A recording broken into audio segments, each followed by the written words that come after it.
Should someone have a competition for the most unusual aircraft created during World War II, the Dornier 335 Pfeil, which means arrow, could surely fight for one of the top places. With an engine and a propeller in both front and rear, this machine was surely exotic to say the least. The layout had actually been used before, during the First World War, but it never became popular due to a number of unsolvable issues. Among those issues were the high vibration of the long drive shaft connecting the pushing propeller, and the low effectiveness of the tail surfaces. At the same time, the push-pull configuration offers a number of benefits. The most prominent one is great aerodynamics. With no engine nacelles, there's little area to create additional drag. Other benefits come from having two engines, namely the extra power and reliability. Even with one of the engines lost, this aircraft could keep on flying without suffering from thrust imbalance that forced so many classic aircraft to crash. The first prototype of the Arrow made its maiden flight on the 26th of October 1943 in Friedrichshafen.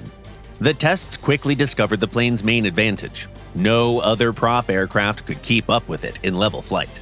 The Dornier 335 could achieve an extraordinary speed of 760 kilometers an hour.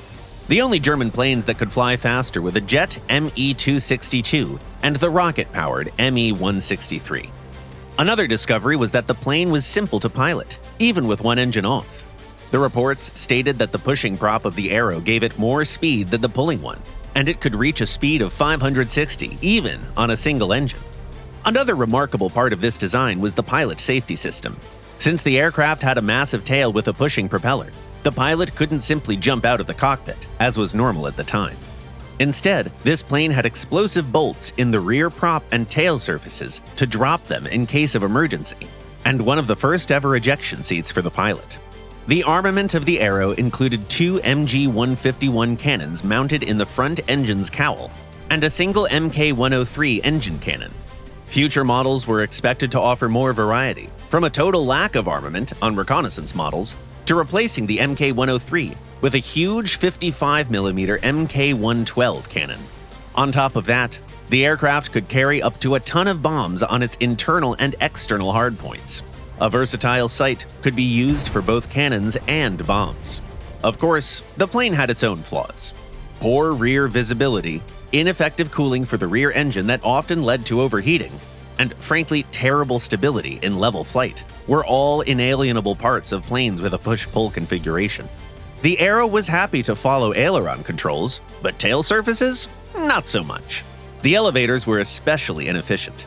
Test pilots also pointed to the fact that the plane's unstable flight made accurate fire extremely difficult. There was yet another serious issue.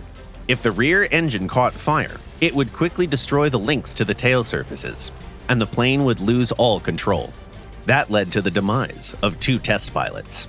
Naturally, none of this helped the plane in its fighter career, especially when the competition was the Me-262. All in all, 13 units were built before the end of the war. A few dozen more were waiting to be completed when the Allies seized them on the factory floor. The Dornier 335 was one of the fastest prop planes in history, so it was only natural that the Allies wanted to test it. However, it made little sense to push this concept any farther, since jet engines were just around the corner.